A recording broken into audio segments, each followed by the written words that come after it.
Panas banget persidangan Nikita Mirzani versus Reza Gladys. Dari dugaan pemerasan, jarum suntik tidak ber-BPOM, sampai dugaan hakim dan BPOM yang katanya terindikasi disuap. Di sini gue akan memberikan opini gue sebagai orang yang netral dan tidak memihak kepada siapapun selain masyarakat, sekaligus menyampaikan tanggapan langsung dari pihak BPOM. Pertama-tama, banyak banget yang nanya sebenarnya jarum suntik kayak gini itu boleh nggak sih dijual secara bebas? Gue akan jawab, sampai detik ini, jarum suntik untuk kosmetik tidak diperbolehkan untuk dijual secara bebas di seluruh Indonesia. Lalu apakah artinya Reza Gladys itu salah? Menurut gue pribadi, tergantung. Apabila Reza Gladys atau kliniknya itu menjual jasa treatment yang menggunakan jarum tersebut dan penanganannya dilakukan oleh dokter, maka tentunya sah-sah saja. Masalahnya beritanya cukup simpang siur, di mana pihak Reza Gladys mengatakan sejak tahun 2024 yang dijual secara bebas melalui e-commerce hanyalah voucher simbolis, bukan jarumnya. Sementara pihak Nikita dari yang gue tangkap mengindikasikan bahwa pihak Reza Gladys menjual jarumnya secara bebas melalui e-commerce setelah izinnya itu dicabut oleh BPOM. Kalau jarum tersebut masih dijual bebas setelah izin edarnya dicabut BPOM, maka jelas pihak Reza Gladys salah.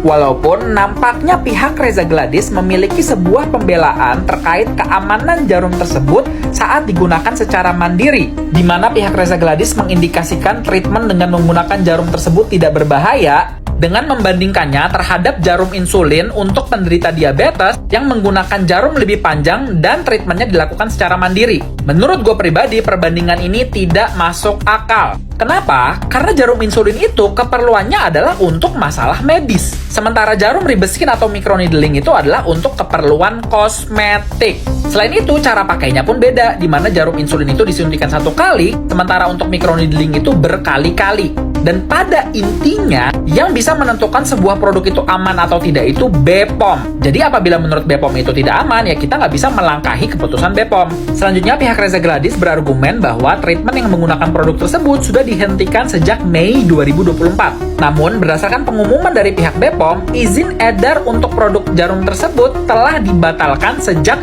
Februari 2024. Artinya, pihak Reza Gladys masih menggunakan produk tersebut setelah izin edarnya dibatalkan oleh BPOM. Namun, di satu sisi, banyak pendukung Reza Gladys yang menuduh BPOM mencurigakan karena dari laman resmi BPOM diumumkan jarum tersebut dibatalkan izin edarnya pada November 2024. Tapi di sosial media BPOM diumumkan pembatalannya di Februari 2024. Sehingga banyak yang menuduh BPOM itu mencurigakan. Gue langsung menanyakan hal ini kepada BPOM. Menurut pihak BPOM, izin edarnya sudah dibatalkan dari Februari 2024, namun press release-nya memang baru dikeluarkan di November 2024, karena kalau kalian ingat, pada waktu tersebut heboh, jarum yang sama digunakan oleh DRL untuk treatment DNA Salmon di rumah saja. Karena hal tersebut sangat menggemparkan, makanya BPOM melakukan press release. Jadi jangan ada yang nuduh BPOM itu disuap ya. Kesimpulannya, menurut gua, apabila setelah Februari 2024, pihak Reza Gladys tidak lagi menjual jarum tersebut secara bebas melalui e-commerce dan hanya menggunakan voucher simbolis,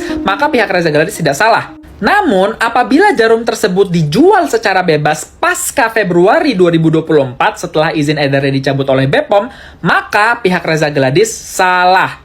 Selanjutnya, terkait kasus dugaan pemerasan, menurut pandangan awam gua, point of view dari kedua belah pihak masuk akal. Menurut gua sangat masuk akal apabila Mail dibilang melakukan pemerasan, karena dari rekaman suara yang beredar, Mail menyebutkan nominal untuk menutup mulut Nikita Mirzani. Sehingga menurut pandangan awam gua, yaitu pemerasan. Tapi, at the same time, menurut pandangan awam gua juga masuk akal kalau dibilang Reza Gladys itu menjebak. Karena dari awal yang nyariin itu Reza Gladys. Dari rekamannya, gua pribadi merasa Reza Gladys itu memancing agar Mail menyebutkan nominal. Dan menurut gua memang sepertinya Reza Gladys udah berniat untuk merekam pembicaraan tersebut. Jadi menurut gua pribadi, kedua point of view tersebut masuk akal. Sehingga dilihat aja dari sisi hukumnya itu seperti apa melalui persidangan yang sedang dilaksanakan ini. Tapi katanya ada dugaan bahwa jaksa penuntut umum dan majelis hakim sudah dikondisikan oleh Reza Gladys. Dan pihak Nikita punya bukti rekamannya. Kenapa rekaman tersebut nggak diputar di persidangan? Apakah benar udah dikondisiin? Menurut pandangan awam gua, tanpa membela siapapun ya, cukup masuk akal apabila rekaman tersebut tidak langsung diputar di persidangan. Karena sepemahaman gua, yaitu adalah sidang untuk membahas terkait dugaan pemerasan. Kalau memang ada bukti baru, seharusnya diserahkan ke polisi atau ke pihak lain yang lebih berwenang untuk diusut dan diverifikasi terlebih dahulu, keontetikannya. Apakah iya suara pihak Reza Gladys, ada editan atau enggak, dan semacamnya. Tapi sekali lagi, ini pandangan awam gua. Kalau ada pakar hukum, silahkan komentar. Kalau menurut kalian semua gimana? Semoga masalah ini dapat diselesaikan dengan baik ya. Peace out.